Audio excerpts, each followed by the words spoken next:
नमस्कार, मैं हूं आलोक जोशी और आप देख रहे हैं आलोक अड्डा। और आलोक अड्डा में आज हम बात करेंगे किसान आंदोलन पर। किसान आंदोलन पर एक अनूठी बात करेंगे। हम समझने की कोशिश करेंगे कि इस किस्से में समझना किसको है, किसानों को समझना है या सरकार को समझना है, या दोनों के लिए समझने को कुछ कुछ है। और इस पर बात करने के लिए मेरे साथ हैं एक बेहद खास मेहमान। लेकिन उनके पास चलूं उससे पहले मैं आपसे एक आग्रह करना चाहता हूं।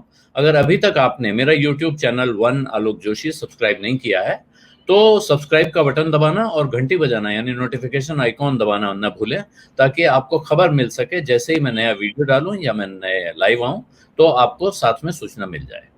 आपको ये बातचीत पसंद आती है तो इस वीडियो को लाइक करना और इसे अपने मित्रों परिचितों के साथ शेयर करना भी मत भूलिएगा।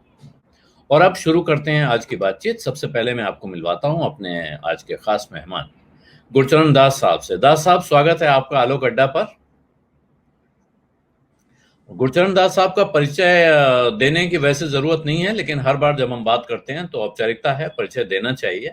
इनकी एक किताब है जो मैं हर किसी को रिकमेंड करता हूं। जब कभी आप अगर इस देश के बारे में, इस देश की आर्थिक प्रगति के बारे में, आर्थिक विषयों के बारे में समझना चाहते हैं तो वो बुनियादी किताब है, उसको पढ़ के ही शुरुआत होती है, अगर आपने उससे पहले कुछ और चीजें नहीं पढ़ी हुई हैं तो।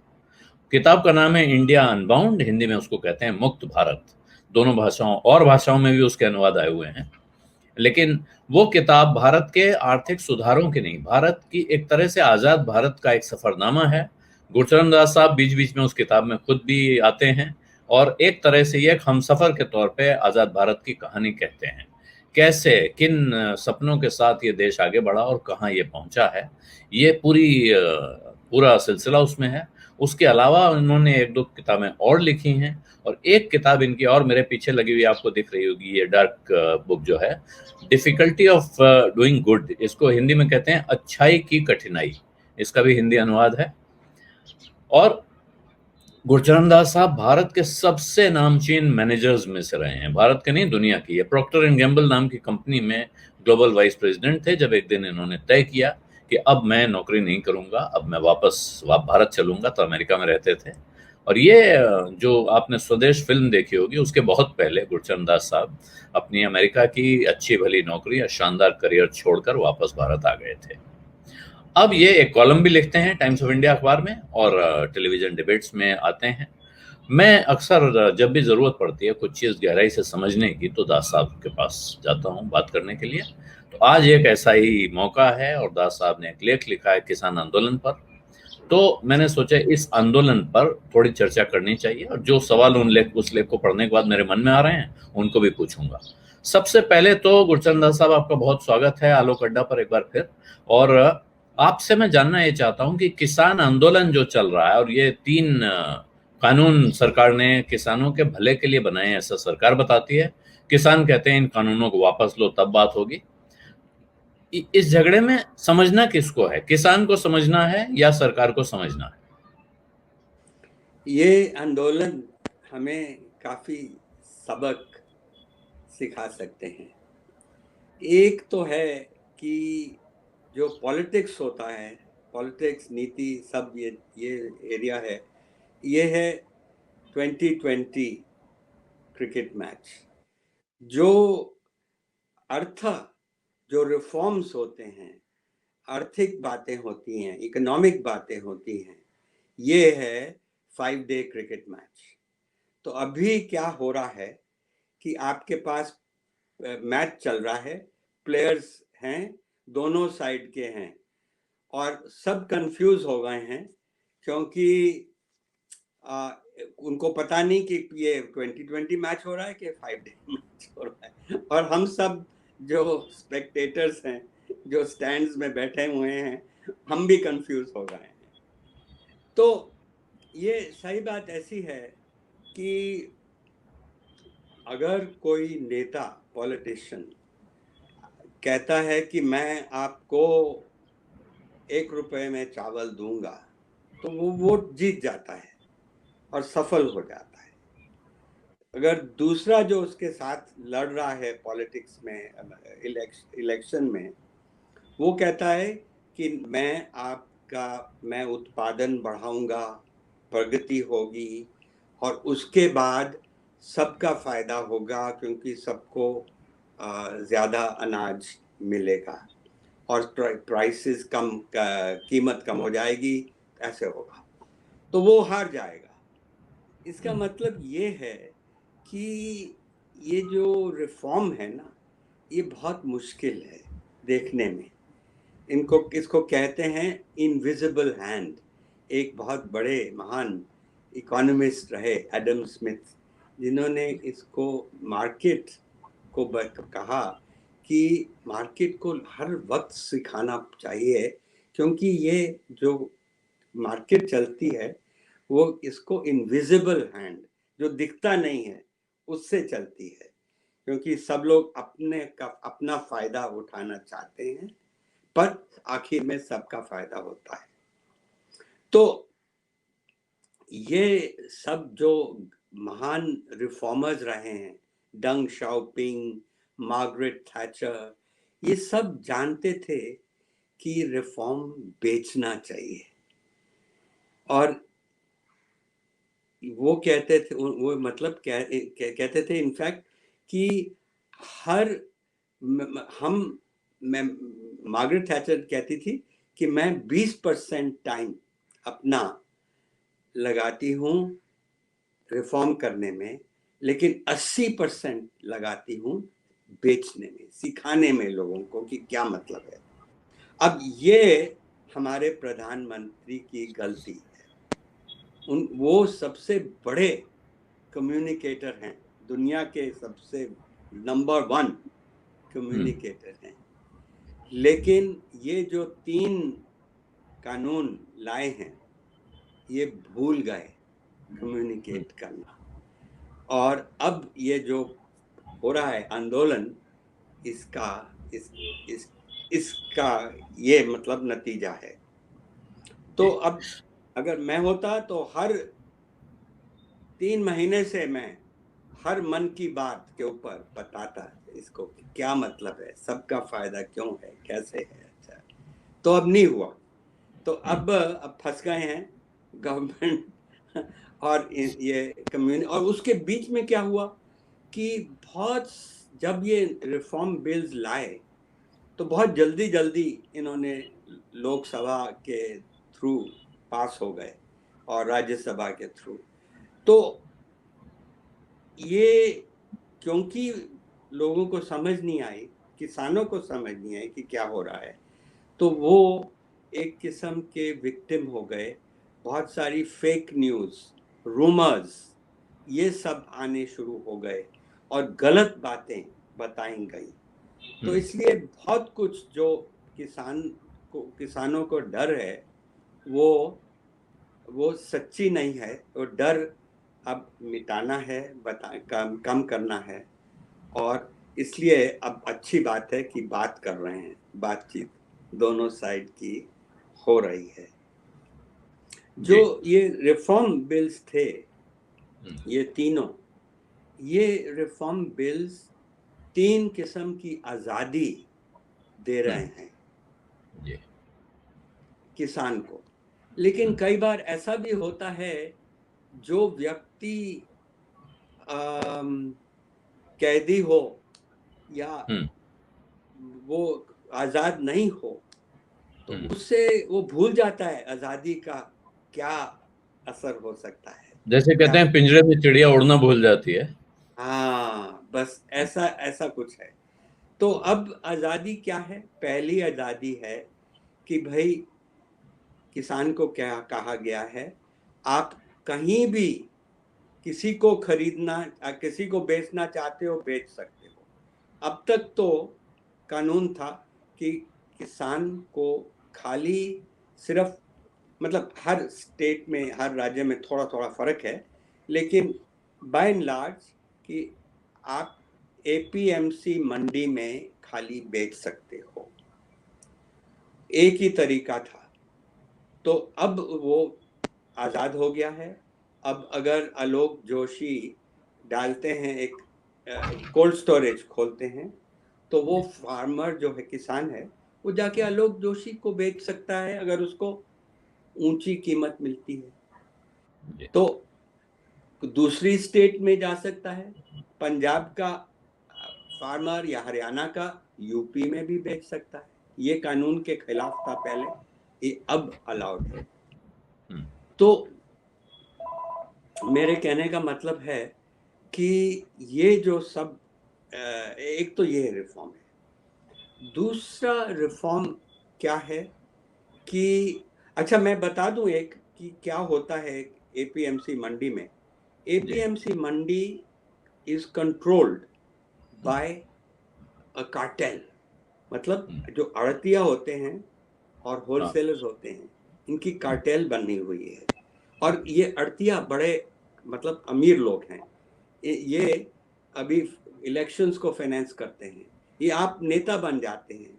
तो ये लोग क्या कहते हैं कि ये बहुत कीमत जो किसान को देते हैं वो बहुत कम देते हैं।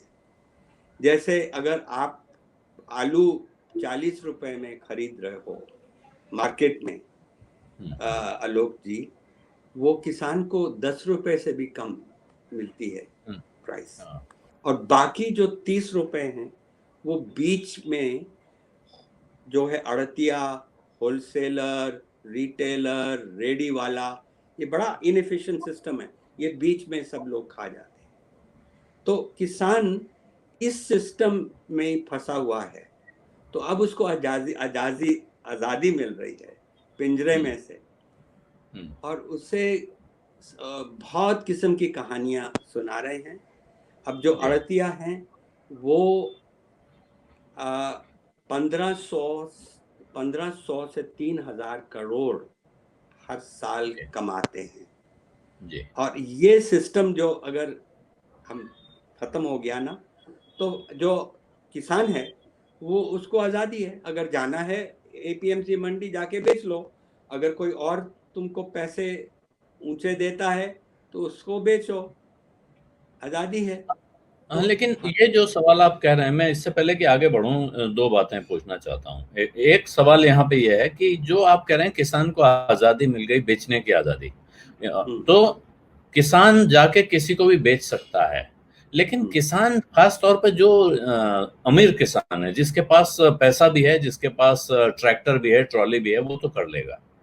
लेकिन जो गरीब आदमी है, जिसके लिए घर से 10-20 किलोमीटर जाना ही मुश्किल हो जाता है, मंडी तक जाने में भी वो कसरत करनी पड़ती है उसको, वो और कहाँ जाके बेच देगा? फिर ऐसा नहीं होगा कि उसके गांव के आसपास कुछ ऐसे मिडिलमैन नए पैदा हो जाएंगे जो आज भी मंडी में हैं, जिनको आप आड़तियों कह रहे हैं, वो बड़ा एक तरह का गैंग चलता है वहाँ, मिडिलमैन जिनसे आजादी की बात हो रही है। लेकिन एक नए तरीके का धंधा क्रॉप अप नहीं हो जाएगा? जो इलाके के गुंडे बदमाश हैं, जमींदार या मसलमैन हैं, वो कहेंगे अब सब माल हमको बेचो लाके, यहाँ से आगे बेचना हम देख लेंगे।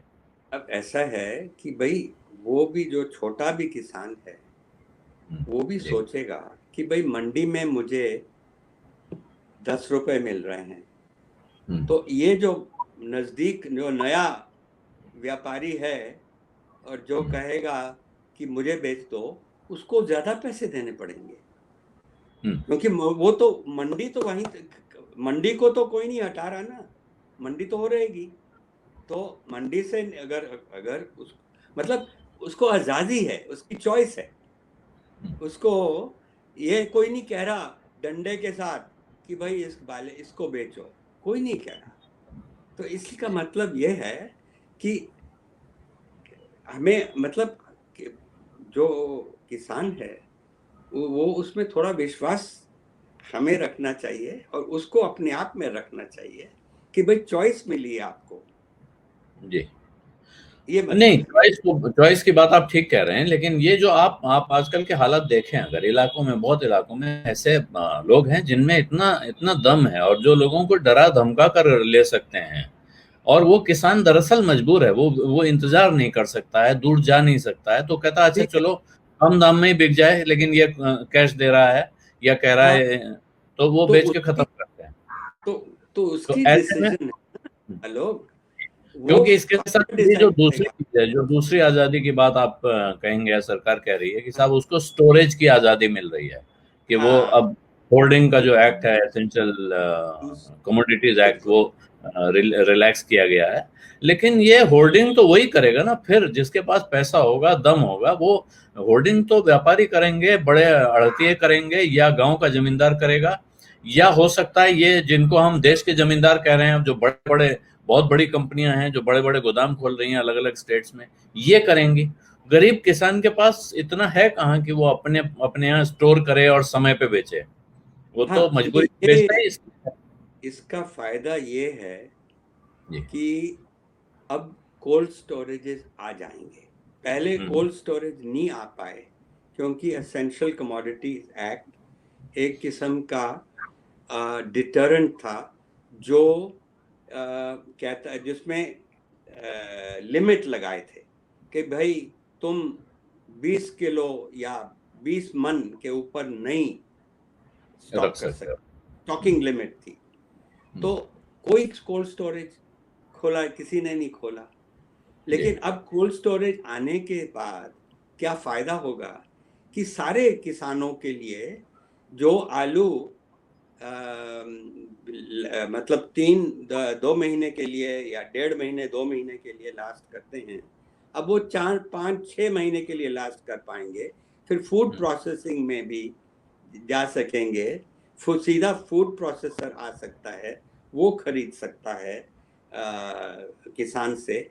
मतलब एवेन्यूज ओपन हो रही हैं, चांसेस जैसे बाकी देशों में होता है वो खुल रहा है, दरवाजे खुल रहे हैं। तो कोई नहीं कह रहा किसान को कि भाई मत तुम ये करो या वो करो, वो अपना फायदा देखेगा। और छोटा फार्मर भी अपना फायदा देखेगा, कहेगा कि भाई यहाँ से यहाँ मुझे अच्छा दाम मिल रहा है, वहां मैं बेचूंगा जी। तो अभी के हाल में अगर आप देखें, अच्छा चलिए आप बात पूरी कर नहीं, लें, ठीक है पीछे लेट्स टॉक, आप कहिए मैं। अभी की हालत यह है कि ज्यादातर लोग देखिए गांव में जो लोग हैं वो कहते हैं हम तो मजबूरी में हैं, हमको कहीं और काम नहीं मिला इसलिए खेती कर रहे हैं। ये जो पंजाब के जो बड़े किसान आए हुए हैं इस वक्त प्रदर्शन करने, या वेस्टर्न यूपी के, हरियाणा के, इनको छोड़ दें, या महाराष्ट्र में कुछ किसान हैं जो कॉन्ट्रैक्ट फार्मिंग करते हैं अंगूर की और जबरदस्त कमाई कर रहे हैं। तो इस तरह के अलग अलग जगह एग्जाम्पल्स हैं जहां लोग कमाई कर रहे हैं जम के। लेकिन बाकी तो बहुत सारे ऐसे हैं जो मजबूरी में किसी तरह फंसे हुए हैं। ऐसे में ये डर आपको नहीं लगता? ये बात वर्षों से कही जा रही है, जो बात आपने अभी कही कि फूड प्रोसेसिंग होगी और फार्म टू मार्केट कनेक्टिविटी की जाएगी। ये जब मैंने करियर शुरू किया तब से सुन रहा हूँ, तब से सरकारें ये बात कह रही हैं कि ऐसा होगा और किसान को उसके खेत पे ही खरीदार मिलेगा। लेकिन जब उसको इम्प्लीमेंट करने की नौबत आती है तब देखा जाता है कि एक के बाद एक गड़बड़ियां शुरू होती हैं। और आप तो मैनेजमेंट के धुरंधर गुरु हैं वो क्या है जो सरकार करे जिससे कि वो गड़बड़ियां ना आए और आज के तारीख में जो लोगों के दिमाग में शक है, सवाल हैं, वो भी दूर हो सके। आलोक बिल्कुल सही कहते हैं आप। जो रूट कॉज का, जो इसको कहते हैं ना, जड़ में जो प्रॉब्लम है वो ये है कि हम हिंदुस्तान में जो 80% किसान हैं उनकी ज़मीन 2 हेक्टेयर से कम है। अब 2 हेक्टेयर उसमें खाली पेजेंट फार्मिंग हो सकती है एक तरह से। और वाकई मेरी आशा थी जब मैंने इंडिया अनबाउंड लिखा कि मेरी आशा थी कि अब बाय नाउ 30 साल बाद कि इंडस्ट्री हमारी इतनी बढ़ जाती कि हमें इतने लोग, जो इस वक्त 45% लोग हिंदुस्तान के किसान हैं, मतलब फार्मिंग करते हैं, और ये बहुत ज़्यादा है लोग हैं, इतनी ज़रूरत नहीं है, बहुत कम लोगों से हो सकती है। और ये जो छोटे छोटे फार्म्स हैं ना, ये बहुत सारे अनवायबल हैं। तो अब क्या चाहिए, ये भी जो हैं छोटे वाले फार्म्स, इनको अगर हाई वैल्यू क्रॉप्स, मतलब जिनमें ज़्यादा मुनाफा ज्यादा। मुनाफा है, ज़्यादा प्राइसेस हैं, वो चीज़ें उगाएं तो प्रोडक्टिव हो सकते हैं। तो लेकिन सबसे मुसीबत यह है कि वो हम प्रोडक्टिव बनाने के लिए इन्वेस्टमेंट करनी है, पैसा चाहिए। ये किसान के पास नहीं है, छोटे किसान के पैसा नहीं है। तो सॉल्यूशन ये हो सकता है, उसका जवाब ये हो सकता है कि बहुत सारे छोटे छोटे अपनी जमीन, मैं नहीं कहता कि बेच दें, बेचनी नहीं है फार्मर को कभी, वो लीज कर सकता है, रेंट में लीज कर सकता है, और वो लीज अग्रीमेंट जो होगी उसमें वो शेयर होल्डर बन सकता है कि भाई मुझे 20%, 25%, 30% जो फायदा मुनाफा आएगा ये जमीन का मेरे पास आएगा, 70% जाएगा जिसको मैंने लीज की है, प्लस वो अग्रीमेंट में भी ये भी कह सकते हैं कि वो काम करेगा, मतलब he will work on the farm. तो दो किस्म की उसको मिलेगी, उसको एक रोजगारी मिलेगी, दूसरी उसको शेयर होल्ड वैल्यू मिलेगी, प्लस उसको रिटर्न, कुछ गारंटीड रिटर्न भी मिल सकता है। तो इस सिस्टम में ये तो काफी तरीके हैं, आप किसको बेचो, किसको लीज करो। एक तो है कि फार्मर प्रोड्यूसर ऑर्गेनाइजेशंस के लिए अपॉर्चुनिटी है, जैसे अमूल की कहानी तो आप जानते हैं, अमूल ने कमाल कर दी, पर यही मॉडल है अमूल का, फार्मर प्रोड्यूसर मॉडल था कि एक कोऑपरेटिव खरीदती है, अभी तक चल रहा है। तो एक तो ये हो सकता है कि अमूल जैसे किसान एक गांव के या एक डिस्ट्रिक्ट के इकट्ठे हो गए और प्रोफेशनली मैनेज की। दूसरा हो सकता है कि ये एग्रीकल्चरल एक्सपर्ट्स आ जाएं, जरूरी बात एक्सपर्ट आ जाएं, एंटरप्रेन्योर्स आ जाएं, तो इनको लीज करो। जो जरूरी बात है कि जमीन पे लेटेस्ट टेक्नोलॉजी डालनी है, ड्रिप इरिगेशन, बहुत सारे तरीके हैं जिससे, अब देखिए हिंदुस्तान की जो प्रोडक्टिविटी है वो कोई आधी है कंपेयर टू अदर कंट्रीज। चीन के पास आधा, अगर सारी चीन की जो एरेबल लैंड है ना जहां उत्पादन हो सकता है, वो हिंदुस्तान का आधा है, लेकिन चीन की प्रोडक्शन डबल है, तो 3 गुना उनकी प्रोडक्टिविटी है हमसे। तो चीन कर सकता है तो हम भी कर सकते हैं। तो इसलिए ये जो छोटे छोटे फार्मर्स है कि लॉन्ग टर्म इनको वाकई industry will have to grow, और इनको रोजगारी, नौकरियां इनके बच्चों को मिलनी चाहिए। तो इस वक्त भी जो माइग्रेंट लेबर है वो यही तो है, वो लोग शहर में आते हैं, नौकरियां ढूंढते हैं। तो ये बात हर देश के बाद हर नेशन ने किया है, और हमें 20% Indians can produce more than what we are producing now.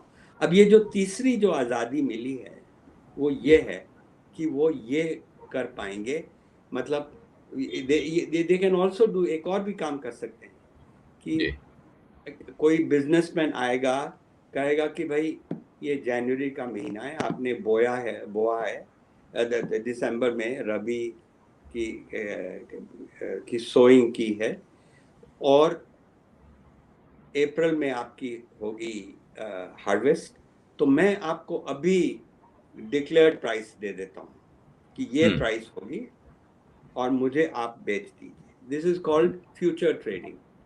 तो ये भी मिल गई है आज़ादी। तो ये मतलब ये समझिए, दीज आर ऑल कंडीशंस जो बनाई हैं for the second green revolution. Second green revolution जो पहली थी हरी क्रांति। हरित क्रांति। हाँ जी, हरित क्रांति। ओके। तो हाँ। तो ये जो क्रांति पहली भी आई थी 1960s में आई थी, जी। उस वक्त भी बहुत सारे आंदोलन हुए थे, और खासकर लेफ्ट कम्युनिस्ट, जो leftist socialist, left wing of the Congress party, इन्होंने बहुत प्रोटेस्ट किए थे उस वक्त भी। लेकिन थैंक गॉड कि शास्त्री जी थे उस वक्त, सुब्रमण्यम थे सी सुब्रमण्यम। मिनिस्टर, जी। थे। तो ऐसे लोग, स्वामीनाथन थे, सारे एसएसएस, शास्त्री स्वामीनाथन, ये ये सब लोगों ने they did not give in. तो इससे वो हो गई क्रांति। अब ये जो हैं लॉज, ये कानून जो नए आए हैं, इनकी सेकंड आज़ादी हो सकती है। इन्होंने एक चीज़ नहीं की, और मैं कहूँगा वो चौथी आज़ादी होनी चाहिए, बहुत ज़रूरी है, क्योंकि ये अगर क्रांति लानी है तो बहुत ज़रूरी है। वो है कि अभी जो फार्मर के, it's anti farmer policy of the government, वो ये है कि जो एक्सपोर्ट होती है ना, अब हमें लगता है कि बेचारा फार्मर वगैरह बेचारा नहीं है। रियलिटी है कि इंडिया सरप्लस कंट्री है, और हम एक्सपोर्टर हैं, major exporter in the world. लेकिन क्या है मिस्चिफ, ये है कि जब कीमतें बढ़ती हैं तो गवर्नमेंट एक्सपोर्ट बंद कर देती है। जो मतलब शहरों के लोगों को की वोट बचाने के लिए, जब प्याज की कीमत चलती है ऊपर, आलू की कीमत, तो बंद कर देती है। जब प्याज की कीमत बंद हुई, तो अभी भी बंद है एक्सपोर्ट प्याज के, इसलिए क्योंकि वो नहीं चाहते। अब इलेक्शन आ रही है, कहीं अभी बिहार में खत्म हुई है, कहीं और भी आ रही है, तो हर बार कोई ना कोई इलेक्शन आती है तो ये लोग बंद कर देते हैं दरवाजा। ये इसका बहुत किसान को नुकसान होता है, क्योंकि उसकी, और व्यापारी को भी, जो एक्सपोर्टर है उसकी, मतलब उसका एक किस्म का ही लूजेस फेस, और जो हमारे देश की हो जाती है, क्या कहते हैं, कंसिस्टेंसी नहीं है। हाँ, तो इसलिए ये स्टॉप स्टार्ट एक्सपोर्ट पॉलिसी गलत है। नेक्स्ट रिफॉर्म होना चाहिए कि कोई स्टेबल पॉलिसी होनी चाहिए। अब कोल्ड स्टोरेज आ जाएंगे तो पॉसिबल भी हो जाएगा, क्योंकि स्टोर कर सकते हैं, और कि दाम कम हो गया तो फिर एक्सपोर्ट ज़्यादा हो सकती है। वर्ल्ड मार्केट में प्राइस बढ़ गई तो बेचो। लेकिन पहले की आपको याद होगा, मतलब आप तो क्योंकि इस कारोबार में रहे हैं, आप जिन कंपनियों को आपने चलाया उनमें एग्रो से भी लेन देन रहा, और आप क्योंकि मार्केटिंग जब करते थे तो गांव-गांव घूम के भी आपने देखा इस देश को। तो कोल्ड स्टोरेज को लेकर भी बड़ा झगड़ा रहा है। कोल्ड स्टोरेज मालिक और किसानों के बीच में बहुत झगड़ा होता था पहले, और फसल खराब हो जाती थी तो किसान कोल्ड स्टोरेज से अपना आलू वापस लेने नहीं जाते थे। कहते थे कि अब किराए देने के भी पैसे नहीं है, इससे अच्छा है कोल्ड स्टोरेज वाले ही हमारा आलू ऑक्शन कर दे और खत्म करे, हम उसको साल का किराया नहीं दे पाएंगे। तो ये डर तो बना हुआ है, ये डर कैसे खत्म होगा? ऐसा है कि जो सही तरीका कोल्ड स्टोरेज का है कि किसान का काम है कि अनाज उगाना, खेती करना। उसको कोल्ड स्टोरेज की बिजनेस में नहीं जाना चाहिए, उसको बेच देना चाहिए। जो है फॉरवर्ड प्राइस पे या कोई प्राइस पे, जो कीमत मार्केट की करंट प्राइस है, करंट कीमत है उस पे, या फ्यूचर की कीमत पे, उसको ये नहीं करना चाहिए कि ये बिजनेस नहीं करनी चाहिए कि ये मेरे आलू हैं, मैं उसका भाड़ा दूंगा और फिर खरीदूंगा वापस बेच दूंगा। ये नहीं करना चाहिए। It's a very tricky game. तो और लेकिन ऐसे में फिर वो डर पैदा नहीं हो जाता है, जो मैंने अभी पहले कहा आपसे, कि अभी फसल आई है, नई फसल आई है, बढ़िया फसल आ गई, तो दाम गिरा हुआ है, ऐसे में उसने बेच दिया, और इसके बाद वो जिन सेठ लोगों के पास बड़े बड़े स्टोरेजेस हैं, कोल्ड स्टोरेज हैं, उन्होंने लेके जमा कर लिया, और 6 महीने बाद उसी किसान को अपने खाने के लिए चाहिए, तो उससे 4 गुना दाम पे खरीद के खा रहा है। तो ये खैर आमतौर तो वो मार्केट से नहीं उस वक्त लाते, जी।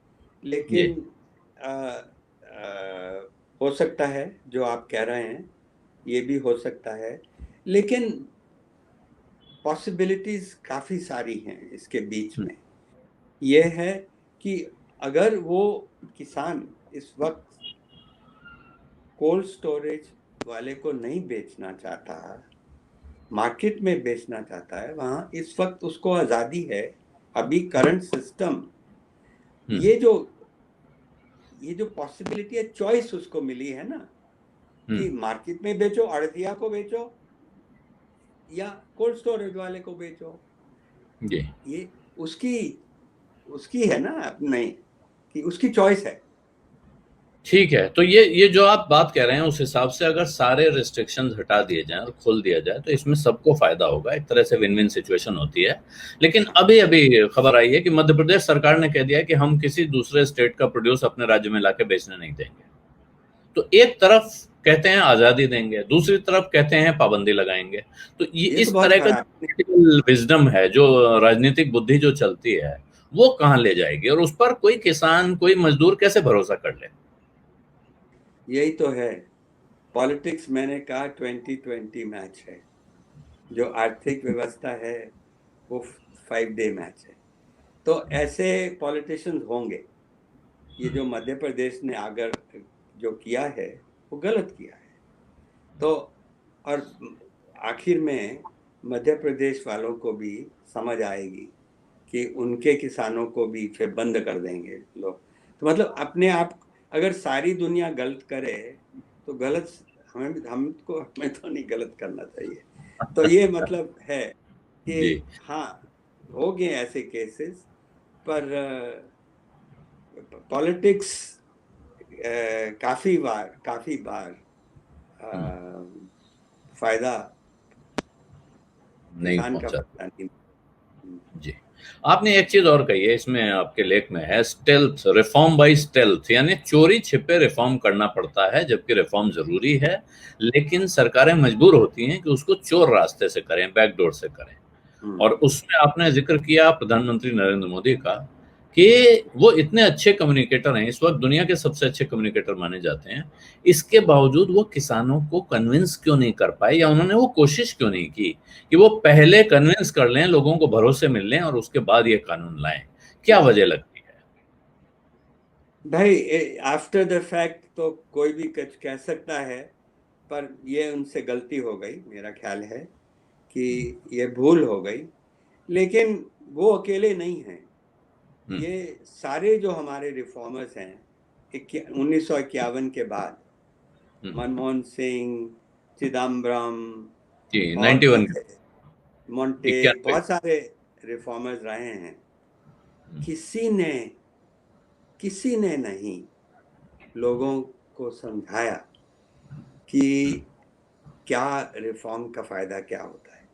अब देखिए, ये फोन है, सेल फोन, जब 51 के पहले खाली एक जो आपको याद है लाइनें लगी होती थी, एक जी जी। कंपनी 6 देखती थी। लाइन।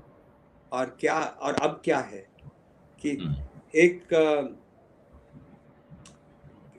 तो बहुत फायदा हुआ है रिफॉर्म्स का, सबने देखा है। जी। लेकिन अभी तक ये क्यों हमने बेचे नहीं हैं, इसका क्या नतीजा है कि लोग अभी तक सोचते हैं कि जो रिफॉर्म है वो अमीर को ज्यादा अमीर करता है, गरीब को ज्यादा गरीब करता है। और ये एकदम गलत चीज है। और लेकिन ये जो रिफॉर्मर को समझाना चाहिए कि कि there is a difference between being pro market versus pro business. ये दो चीजें अलग हैं। प्रो मार्केट का मतलब नहीं कि मैं प्रो बिजनेस हूँ, जो तो ये प्रो मार्केट का मतलब है कि मैं चाहता हूँ कि कंपटीशन हो मार्केट में। कंपटीशन से होने से जो प्रोडक्ट्स की उनकी वो बेटर बेटर बेटर बेटर हो जाते हैं, अच्छे हो जाते हैं ज़्यादा, और उनकी कीमतें कम आ जाती हैं कंपटीशन से। बहुत सी स्कीम्स देते हैं कंज्यूमर्स को, तो सबका फायदा होता है। जो प्रो बिजनेस है उसका मतलब है क्रोनी कैपिटलिज्म। उसका मतलब है जैसे 51 के पहले था सारा। 91 दास साहब, 91, 91, 91। 91, हाँ सॉरी, 91। भाई मेरी टूटी फूटी हिंदी से नहीं नहीं, मैं नाम, इसीलिए बीच में बोल दे रहा हूँ क्योंकि वो हाँ बीच बीच में प्लीज, आप। क्योंकि बचपन मेरा बाहर देश से बीता, तो जी। बराबर हिंदी हाँ हाँ। सीखा नहीं। तो मैं कहना चाहता था कि अम, हम मैं क्या रिफॉर्म्स कह पे हाँ, बात करते थे। तो किसी ने रिफॉर्म। बेचा नहीं, तो इसलिए हम रिफॉर्म बाय स्टेल्थ, चोरी चोरी चुपके चुपके रात को हम कोशिश करते हैं रिफॉर्म करने की। ये खाली मोदी नहीं, सब रिफॉर्मर्स ऐसे निकले हैं। तो ये एक कमी है देश की। क्या इसकी वजह ये है कि जो पॉलिटिशियंस हैं, आपने कहा वो 2020 मैच खेलते हैं, जबकि इकोनॉमिक रिफॉर्म तो 5 डे मैच है। उनको ऐसा लगता है कि एक एक तरह का, जिसको अंग्रेजी में पेट्रोनाइजिंग एटीट्यूड कहते हैं, उनको लगता है कि हमें पता है देश के लिए क्या सही है और हम इसे कर देते हैं क्योंकि समझाने में बहुत वक्त लगेगा। ये लोग अपना भला बुरा समझते नहीं है, इनको समझाना बहुत मुश्किल है, कौन समझाने जाए, इससे अच्छा है कर देते हैं, जब फायदा होगा तो इन्हें अपने वक्त समय पे समझ आ जाएगा। अब देखिए, मैं एग्जांपल देता हूँ। अब इनकी मांग क्या है? ये जो किसान हैं पंजाब के, इनकी मांग है कि एमएसपी को कानून में लाया जाए। जी। तो अब ये एमएसपी अभी सिस्टम चलेगा, गवर्नमेंट हटाएगी नहीं, क्योंकि लाखों दुकानें हैं, राशन की दुकानें हैं, जहां इनको बेचना पड़ता है। फूड सिक्योरिटी एक्ट है, तो उनको फीड सप्लाई करना पड़ता है ये लोग दुकानों को, तो खरीदना पड़ेगा। और पंजाब हरियाणा के फार्मर्स सबसे ज्यादा बेचते हैं, 80% की क्रॉप वहां से आता है। तो ये सिस्टम जाएगा नहीं। तो इनको डर जो लग रहा है वो गलत है, लेकिन it is not the right system. तो इसलिए कानून में नहीं डालना चाहिए, क्योंकि इसका क्या होता है एमएसपी से होता है ऐसा, सब्सिडीज, ये सब्सिडी राज है कि इनको पानी फ्री मिलता है, खाली मुफ्त, बिजली मुफ्त मिलती है, ऑलमोस्ट मुफ्त, और उनको फर्टिलाइजर सब्सिडाइज मिलता है, और जो कीमत में ये खरीदते हैं, मतलब बेचते हैं, वो कीमत से बहुत कम गवर्नमेंट को बेचती है अनाज, ये चावल और गेहूं अपनी दुकानों में, ये राशन दुकानों में।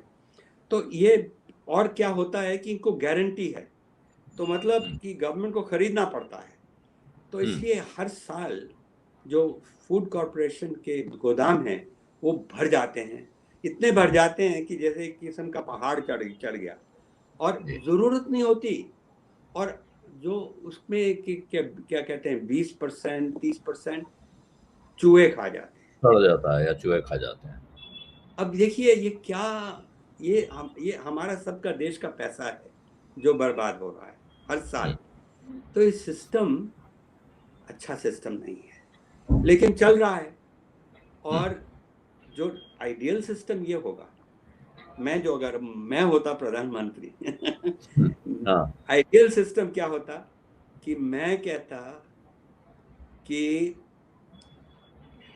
सारी सब्सिडीज हटाओ, पानी, बिजली, फर्टिलाइजर, प्राइस, और उसकी जगह जो किसान है उसको पैसे दे दो। डीबीटी कैश ट्रांसफर, हर अब ये बड़ा अच्छा, ये गवर्नमेंट को सिस्टम आ कभी गया। क्रेडिट भी हम क्रिटिसाइज तो मैं करता हूँ बहुत, पर मैं क्रेडिट बहुत दूंगा इस पे कि बना दिया सिस्टम कि हर हिंदुस्तानी अब बैंक, उसमें बैंक, फोन बैंक बन गया है, मोबाइल बैंक, मोबिलिटी। तो इसका मतलब क्या है कि हर किसान को पैसे देना ज्यादा फायदा है देश का। जो पैसे उससे उससे जो होती है ना इकोनॉमी, अर्थव्यवस्था, ये खराब नहीं होती, उसको तो देश को आप एक नुकसान। तरह से तो आप डायरेक्ट कैश ट्रांसफर की बात कर रहे हैं, तो फिर ये सिर्फ किसानों को क्यों, ये बाकी लोगों को क्यों नहीं मिलना चाहिए? ये अब देखिए, ये बहुत से लोग तो समझते हैं, उसको कहते हैं यूनिवर्सल बेसिक इनकम। जी। बहुत सारे इकोनॉमिस्ट इस वक्त डिबेट कर रहे हैं। मुझे लगता है कि हमारे देश में अभी हमारे पास पैसे नहीं है। जी। मतलब कि अगर अमेरिका कर सकता है, लेकिन अमेरिका की देखिए आप, 20 ट्रिलियन की इकोनॉमी है, हमारी 3 ट्रिलियन की इकोनॉमी है डॉलर, जी। और हम गरीब देश हैं, तो हम्म। इसलिए हमारे पास नहीं वो पैसे हैं ऐसे करने के लिए। पर मैं कह रहा हूं कि शुरू करिए, किसानों के साथ शुरू करिए। पर ये जो सब लोन वेवर्स वगैरह, ये चीजें बहुत खराब हैं। ये जो सिस्टम अभी बना है, ये घटिया सिस्टम है। जी। लेकिन अब सालों से चल रहा है, तो इसलिए तो प्रोटेस्ट आंदोलन होगा कि भाई डर है कि कुछ और खराब क्या होगा, भविष्य में क्या होगा, फ्यूचर में क्या होगा। जी। तो आपने कहा, देखिए, जैसे रिफॉर्म बाय स्टेल्थ, और दूसरा पहले समझा नहीं पाए, लेकिन अब जो परिस्थिति जहां है, यहाँ सरकार किसानों को कैसे समझा सकती है यहाँ से आगे? आपने अभी कहा अगर मैं प्रधानमंत्री होता, तो आज आप प्रधानमंत्री होते, तो इस मोमेंट को कैसे टैकल करते? क्योंकि इन्हें समझाना तो पड़ेगा ना। हाँ, जरूर समझाना पड़ेगा और बड़ा मुश्किल होगा, क्योंकि गलत खबर फैल गई है। और जो पंजाब का फार्मर है, बड़ा इमोशनल फार्मर है, वो सब कुछ काला सफेद में देखता है, वो ग्रे शेड्स बिल्कुल नहीं देखता। तो वो जाट है, तो मुश्किल है। लेकिन फिर भी आहिस्ता आहिस्ता समझाए जाए उसको, उसको वो देख लेगा अपने आप ही कि आहिस्ता आहिस्ता फायदा उसी को मिलेगा आज़ादी से। कोई नहीं कुछ बदल रहा, ये तो कमिटमेंट गवर्नमेंट ने दे दी है। एपीएमसी भी चलेगी पंजाब में, बाकी देश में हटा देंगे, काफी हम्म। स्टेट्स में है भी नहीं अभी, जी। पर पंजाब में चलो, हम्म। अपनी गलती की है, अब उसका कुछ तो और तो एमएसपी चलेगी, तो वो ठीक है। तो आहिस्ता आहिस्ता जैसे देश का भविष्य चलेगा, उनको ये जो आइडिया है कि कानून में डालो, फिर मतलब बहुत मुश्किल है। अगर सिस्टम, हम अगर पंजाब के किसान को बोलोगे, कहोगे कि भाई मैं तुमको हर साल, हर महीने 10,000 रुपये मिल जाएंगे या 20,000 रुपये मिल जाएंगे, वो उस वक्त तो नहीं बिलीव करता। पर जब हम्म। देखेगा बाकी स्टेट्स में कहाँ जहाँ टेस्ट कर रहे हैं हो रहा है, तो फिर हम्म। अपने आप हो जाएगा, मतलब बिलीव हो जाएगा। ये सही बात है कि हर रिफॉर्म, 91 रिफॉर्म्स जब हुए थे, तो बड़ी प्रोटेस्ट थी उस वक्त। जी। ये आपको याद है, बॉम्बे क्लब बनी थी, इंडस्ट्रियलिस्ट प्रोटेस्ट कर हाँ। रहे थे, जी। यूनियंस यूनियंस हम्म। प्रोटेस्ट कर रही थी। जब कंप्यूटर्स आए, खूब यूनियंस ने प्रोटेस्ट किया। तो हम्म। इस वक्त जो किसानों की यूनियंस हैं, इसमें अड़तिया भी काफी लीडर्स हैं, और अड़तिया वाकई उनके लिए तो अच्छी चीज नहीं है ये रिफॉर्म, क्योंकि उनको अब कम्पीट करना पड़ेगा। पर अड़तिया भी, दे आर क्लेवर पीपल, वो कोल्ड स्टोरेजेस खोल लेंगे, वो और किस्म की मंडियां ले लेंगे, तो कि दे विल मैनेज। तो आपको लगता है ऐसी मुश्किल किसी के लिए नहीं होने जा रही है कि उसकी रोजी रोटी पे चोट हो जाएगी, लेकिन यहाँ से सरकार को समझदारी का परिचय तो देना पड़ेगा कोई, क्योंकि इस वक्त जो डेडलॉक है जिसमें किसान नेता कह रहे हैं कि साहब जब तक ये 3 कानून वापस नहीं होंगे तब तक हम बात नहीं करेंगे। आपको लगता है कि ये सिचुएशन जल्दी रिजॉल्व हो जाएगी जिस अंदाज में बातचीत चल रही है उसमें? भाई आशा है तो है, लेकिन और ये नेगोशिएटर्स जो हैं ये भी मतलब इंटेलिजेंट लोग हैं, अब सुन रहे होंगे और होपफुली कि किसान लोग भी सुनेंगे उनकी दूसरी साइड। और मेरा ख्याल है ये लंबी बात चलेगी, और कोई that is not wrong, it's not bad कि लंबी बात चले, क्योंकि आखिर में सब थक जाएंगे। बातचीत में भी लोग थक जाते हैं, तो वो भी क्या अच्छा है। आपको ये उम्मीद है कि लोग थक जाएंगे तब बात खत्म होगी, या आपको लगता है लंबी बातचीत होगी तो चीजें सेटल हो जाएंगी?